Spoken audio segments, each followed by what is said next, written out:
I do feel like the annoying mother often with doctors and service providers, because I'm the one who's always following up and asking them questions and making them accountable. But I think that's just the way you have to be, and I'm not generally like that in my personal life, but when things aren't getting done and your child can't speak for themselves, I think you almost have to become that person. So I'll wear it as a badge of honour now. Sharing my story with the other parents has made me realise that I can be more proactive. I can stop and think about myself now. I don't have to be at the bottom of the family table realistically. I can not think, well, I can't really do that, but look, I'm going to. I'm number one. I have to look after myself in order to be able to look after my beautiful family. Yeah, I try to support as much as I can with backing Sandra up, throwing ideas out there, just providing emotional support as well is a big thing. Sometimes it can be really frustrating trying to find a solution for something. If you just spend a lot of time trying to research a problem and how to overcome it, it's just about providing that support really to just encourage her to keep going, and that we'll find a solution. Well, if other dads are listening and watching, you just have to be strong, and you have to take it on the chin a little bit and just get on with life. I think Warren's level-headed out of the two of us, which might be common in couples. I tend to react and think, right, what am I going to do? And you've got a really calming, level-headed practical aspect of things, so you complement each other. And as I say, the other boys in the family, they support us in the fact that, a lot of this is going on in family time, and they understand because they love their little brother so much, so they're there for him as well. So it's definitely a network, yeah. Yeah, the main thing I think is trying to put everything into perspective, and you can get wound up in all sorts of things, but if you bring it back to a relative perspective, then you can actually get some drive forward. And I thought to myself, well, I've got a child with such incredible high needs, surely there's something. What do families do?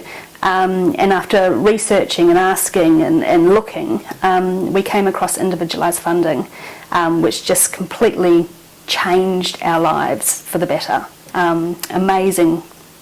Amazing situation for us, which meant that our son could have a carer who would look after him one-on-one and take care of all of his needs and allow me to be able to run our business, and my husband to be able to work. So our whole family unit is functioning in a really positive way as a result. But again, you just, if I can give anyone any advice, is just to advocate and ask the questions, and if you have a problem that you need solving, to verbalise it and let people know, because it is amazing what's out there if you know where to look. Because although my children are diagnosed with disabilities, I see it as a different way of them learning. They're special in their unique way, and I just feel that term embraces who they are. Yep, they have got disabilities, but they've also got different abilities, need to focus on the positive, so that's why I refer to them having different abilities. Some other lessons I've learned since having children, including Zach, I've learnt to slow down, and that's actually been a really positive thing.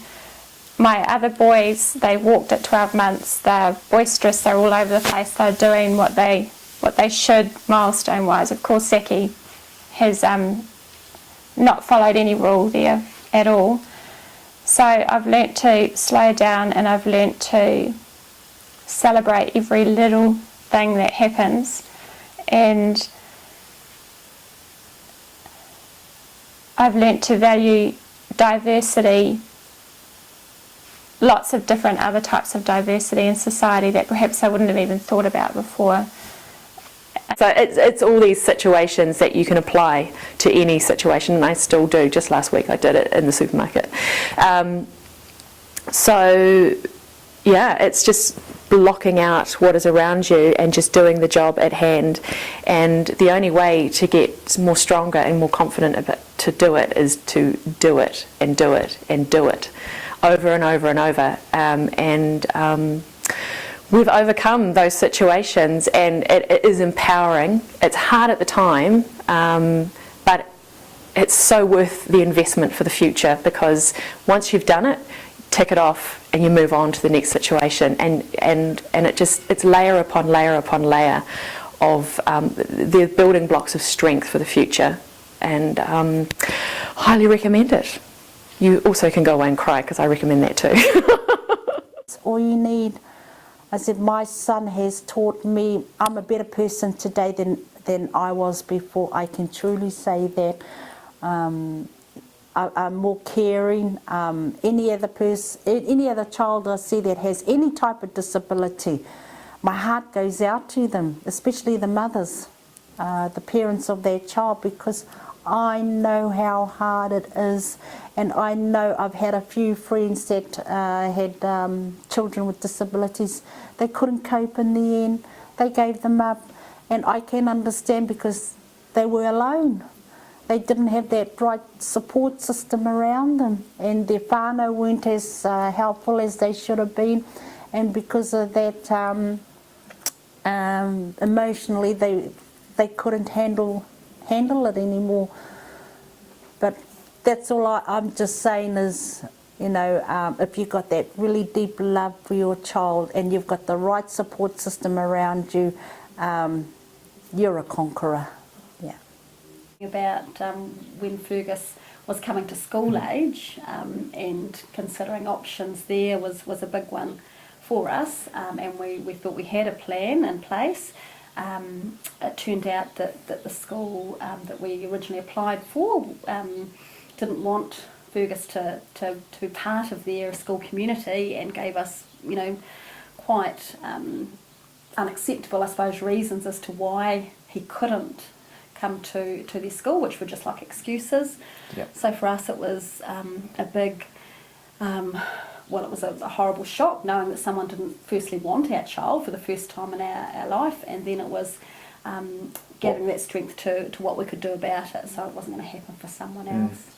I think whenever we've spoken about it in forums or general conversations, especially when it was happening, it certainly, you know, helped people to realise that, hey, you know, they might not be the only people that are feeling like this, and that, you know, good on you for going out there and having a go, because it is a bit of a strength thing. You know, it does take time and energy. It probably gives, you know, the people that we've talked to about it a bit more confidence, I suppose, to challenge the system. And that's what we would hope anyway, that, you know, you just constantly need to challenge the system, and you shouldn't feel that you're going over the top at all. You should just keep going on, because some people and organisations are slow to change, and they need that constant pressure to be able to change for the better.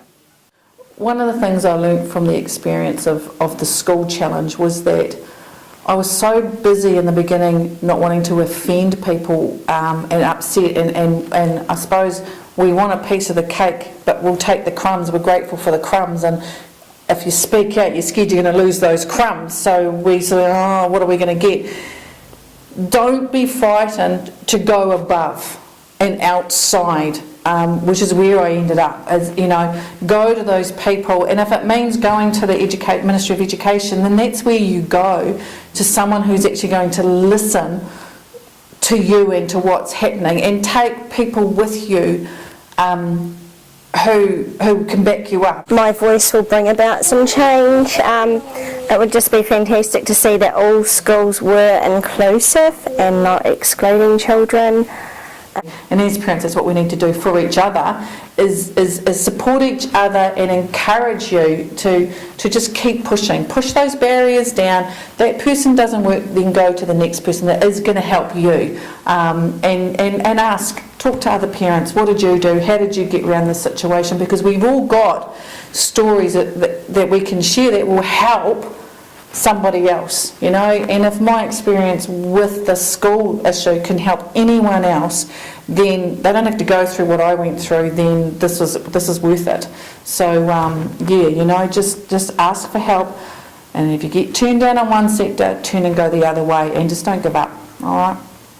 So you gave up the crumbs. What did you get in return? I got the cake and the icing with the cherry on top.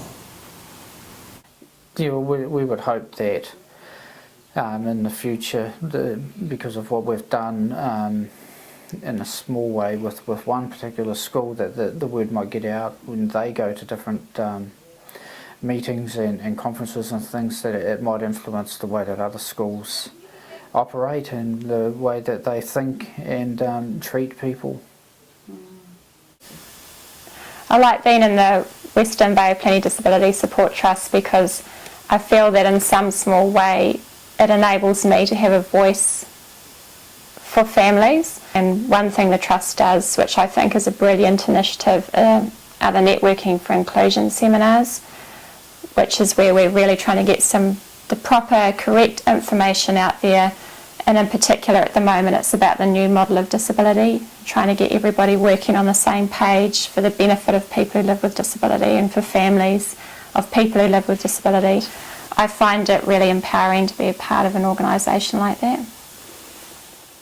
I enjoy listening to other people's stories because hearing them, you suddenly realise it's not you on your own. You're not isolated, even though you feel it at home. You feel it's just you and nobody else that's going through what you're going through. And it's good to hear other people's stories on video as well as in print, because in print you can sit down and read them.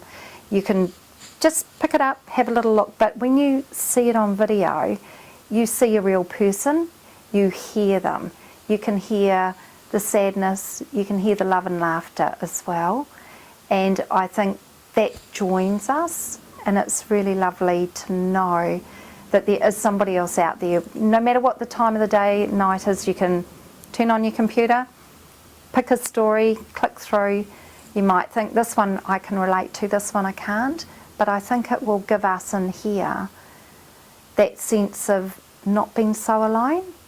And I would love to hear other people's stories and to know that there's other people in the same boat that I'm in. So write in. And what would you like to learn from these stories? What kind of... Oh, I think what I could learn from other people's stories are how they cope, how they manage, what beautiful gems they get from their children, and we do, even when you think, my life's so horrible, it's never going to get any better, you can say, my child did this today, and it's so exciting, and it gives you that bit of hope for the next thing that you can hear. You can share it, you can grow from it. It's definitely the way to go. Well, if we can help any other person in any way, that's, you know, we're happy to do it. And you know, it's just, you know, if even no one ever needs to talk about something, or we're only a phone call away and all that sort of stuff. So it's just, yeah. The wisdom that I want to share with other parents, especially parents new to this journey, is that it's okay, everything, it hurts, but if you just rely on each other, the joys that you can get from being a special needs parent is, I had no idea that this world was out there, and that these amazing parents were out there, and that we're privileged to be a part of that group now, and we would never have known that this amazing world is out there if we didn't have a child like Marco, and we're better for it.